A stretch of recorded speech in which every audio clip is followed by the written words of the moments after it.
I'm not sure words are needed here. Ribeye on the bone, cooked to perfection.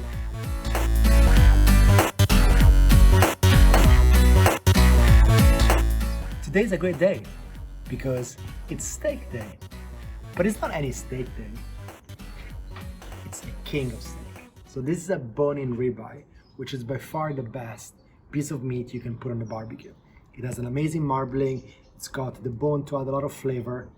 And this piece of meat is just perfect. So you need to get a big one. This is 1.3 kilo, and you can see it's 4 fingers. It should be able to stand by himself.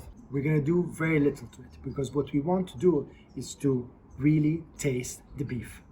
So first thing first, we're gonna do a little crisscross in this bit of fat. This will help to cook it a little bit and melt, and also it will start flouring up. I'll show you later what I mean by that. This is hard fat, this is just not gonna melt. But by doing this, we're allowing it to seep better through the meat.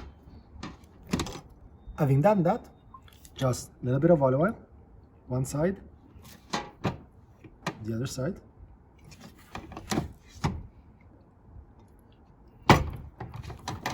We massage the meat. The meat feels loved and it's gonna taste amazing.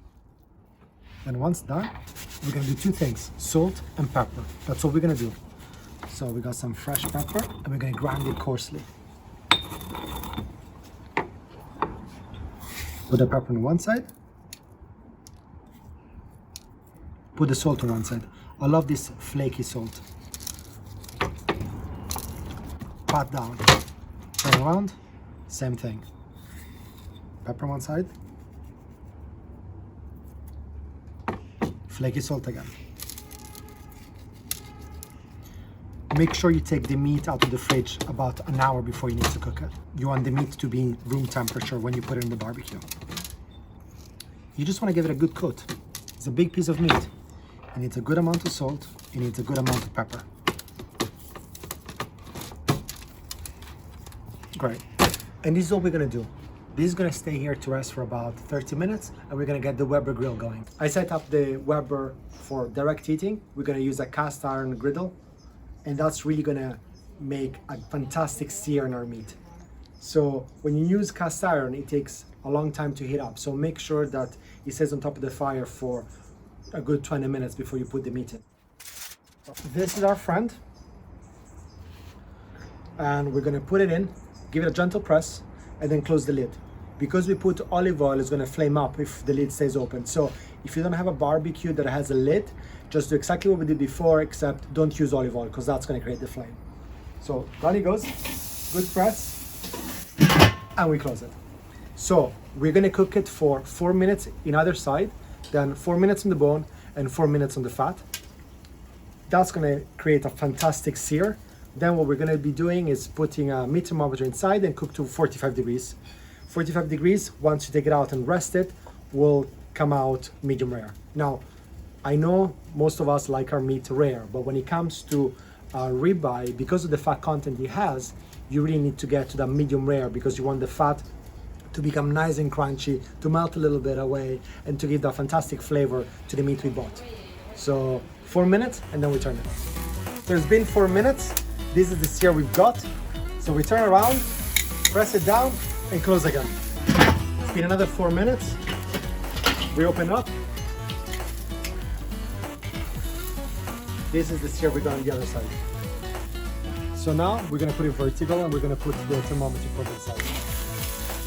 So this is the fat side. The fat side is gonna leave a lot of fire. So to kill the fire, we close it and we close the air vent. This is just gonna die down the fire. At this point, we're just gonna look for the temperature. We're gonna keep 4 minutes on the fat side. We're then gonna turn around and do another 4 minutes on the bone.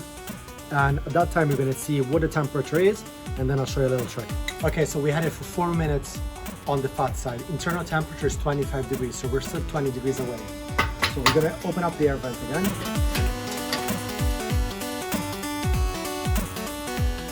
This is what I mean by flouring up. So by doing those cuts, you can see that we managed to get all the fat inside to start melting and give flavor to the meat.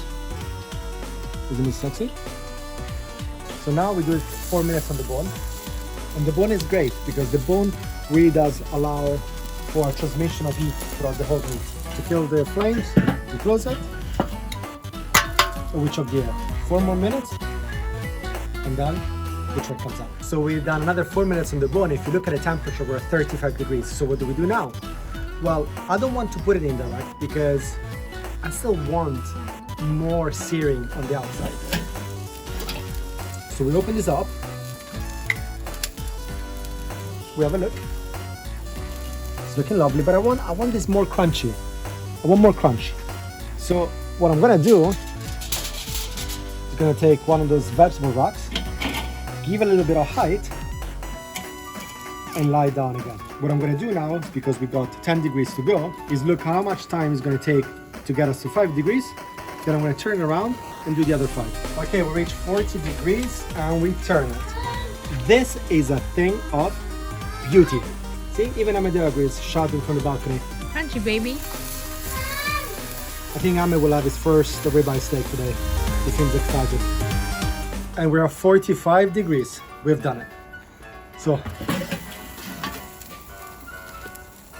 take our thermostick.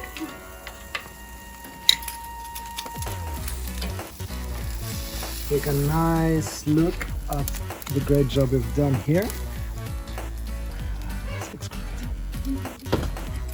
So now we need to be patient. We're going to wrap it up. And now we're just going to wait 10-15 minutes. Got it? And now for the unveiling, the best bit. So here we have it. Look how juicy it still is.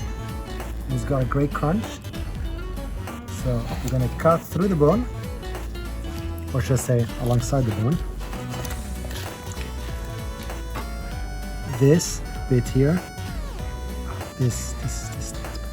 We'll do it in a minute. And now let's cut it in the middle. See how it looks.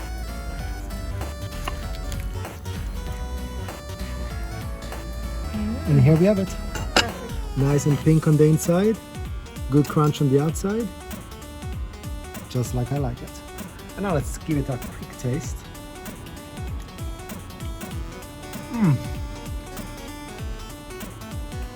Super juicy, super juicy.